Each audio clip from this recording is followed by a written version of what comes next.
Good day and welcome to news from Mayorkings Studios. First, the headlines. Dayton's protest over hunger and hardship in the country.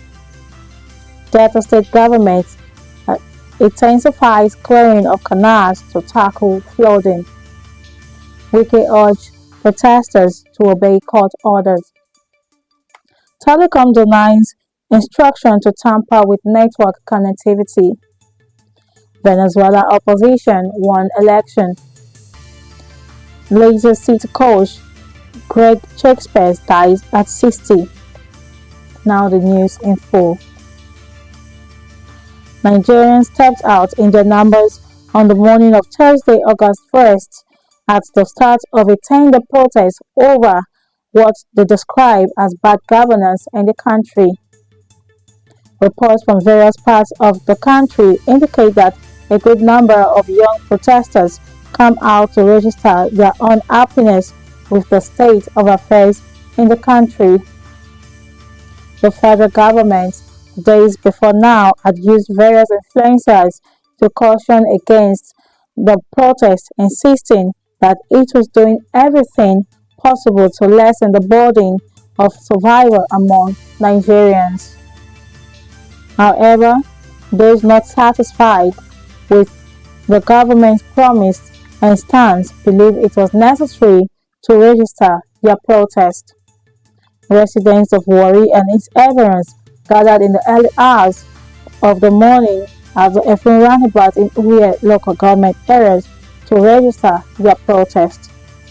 Several security vehicles and their men were seen on standby to boost the confidence of some business owners who are going about their businesses for the day.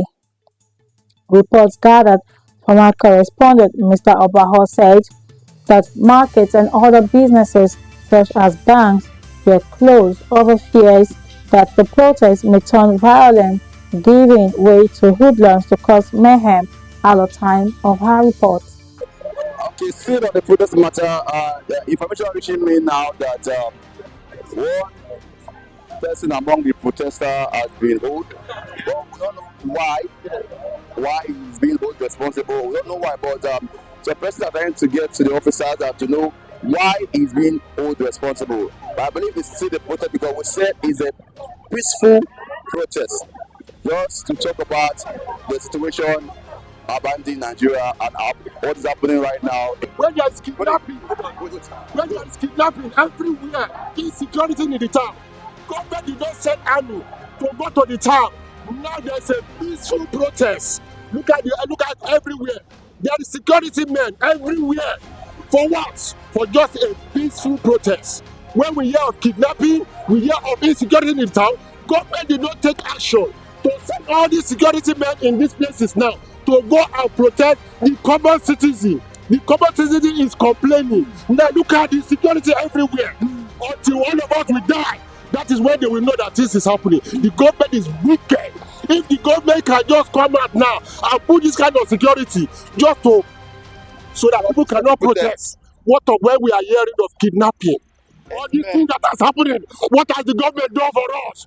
This government is wicked. It's wicked. They are very wicked. And God will punish them in Jesus' name. At about 9 in the morning, the crowd gathered at the Efrin roundabout as well significantly, with protesters chanting songs and displaying of placards with various inscriptions.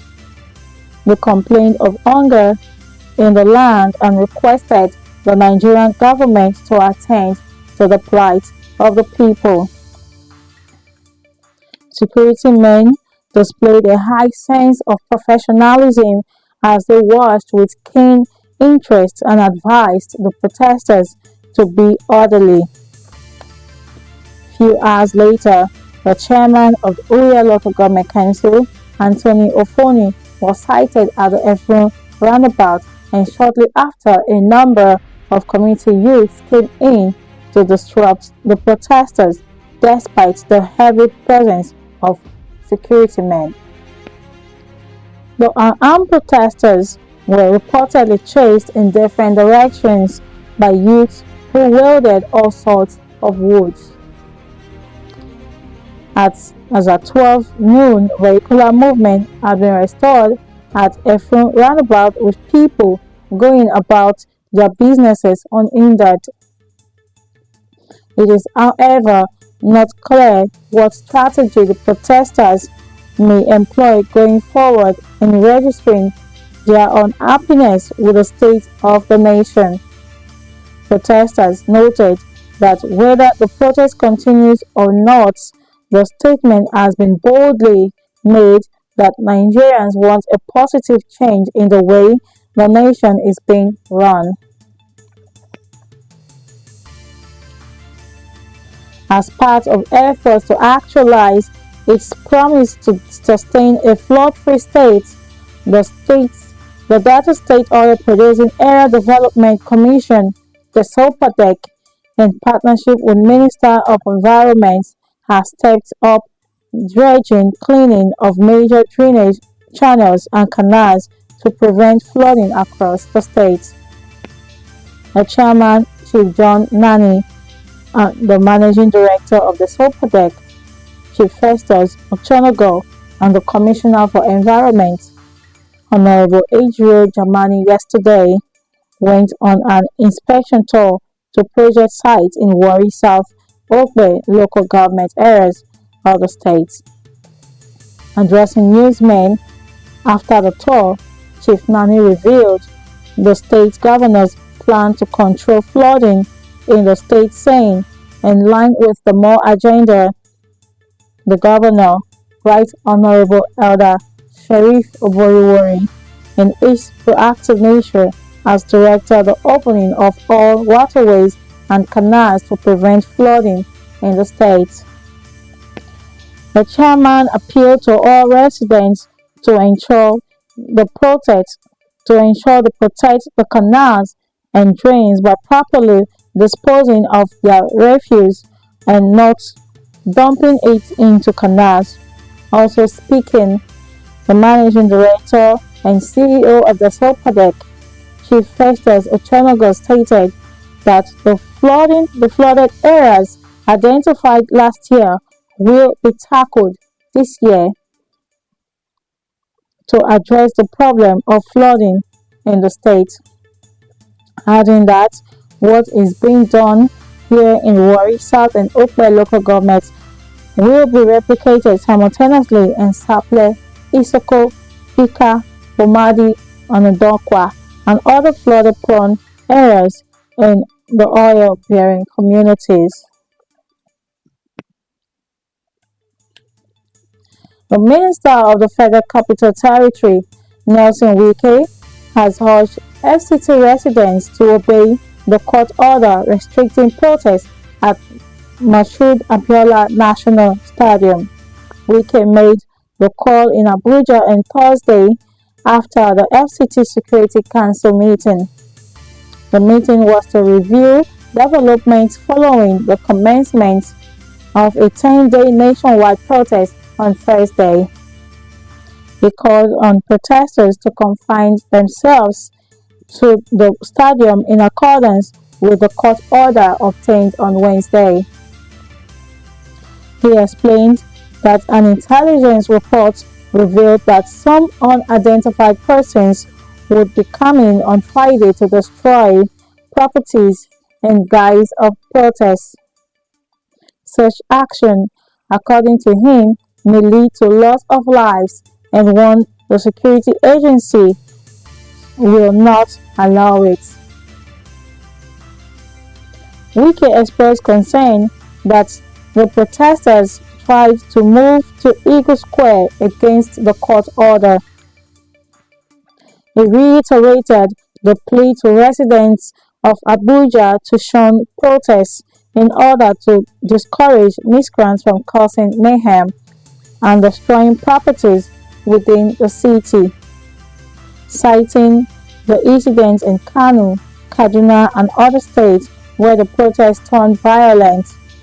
The minister appealed to the protesters to give the government time to address their challenges. The minister disclosed that an intelligence report revealed a senator was among the alleged sponsors for the ongoing nationwide protest. The Minister of Digital Economy, Bashun Tajani, has denied claims that the government instructed telecom companies to interfere with network services during the ongoing nationwide strike, during the ongoing nationwide protest, amid reports of slow internet speeds from users of MTN, Airtel, and other networks. There was speculations that the government might have ordered telecom operators to disrupt services to hinder the protest. Tijani, however, clarified that there was no directive given to tamper with phone networks.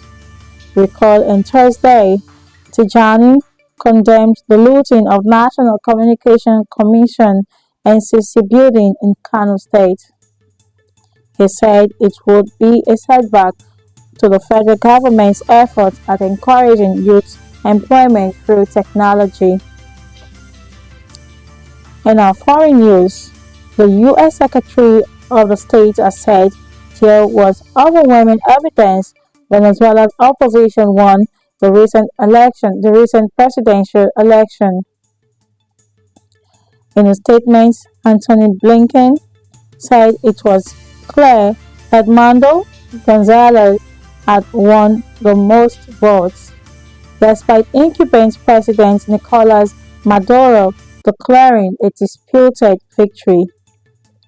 His intervention comes as the presidents of Brazil, Mexico, and Colombia all called on Venezuela to release the full details of last Sunday's election. Last Sunday, the Electoral Council, which is government controlled, announced President Maduro had won the election for a third term. But this was immediately disputed by the opposition, who said, with access to the majority of receipts from electronic voting machines around the country, it was false.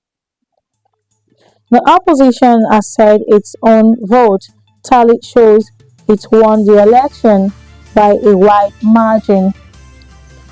Opinion polls ahead of the election had suggested a clear victory for the challenger. President Maduro has previously accused foreign governments of interfering in the election. He has strongly denied electoral fraud and has said the opposition has instigated a coup by disputing the results. The announcement of President Maduro's victory set off deadly protests in Caracas. It has also attracted global criticism, with many governments around the world demanding the Venezuelan government release proof of results.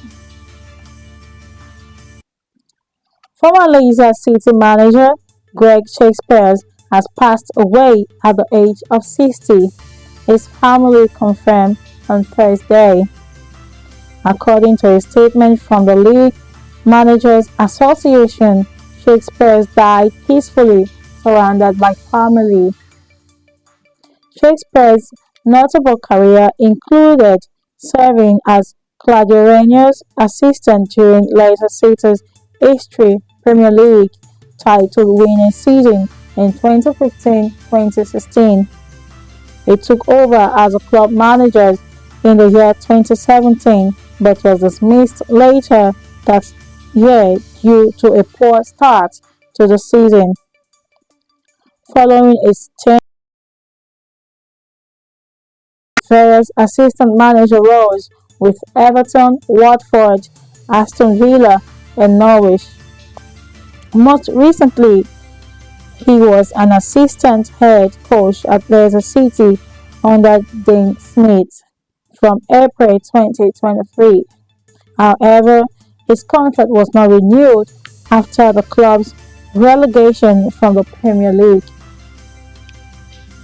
Shakespeare's contribution to football, particularly during Leicester City's remarkable league triumph, have left a lasting legacy in sport. And this brings us to the end of our news.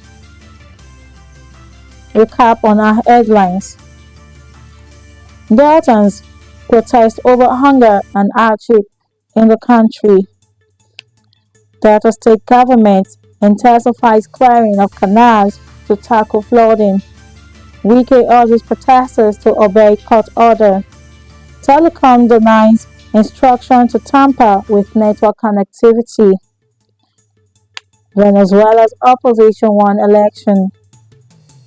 Former Leicester City coach Greg Shakespeare died at 60.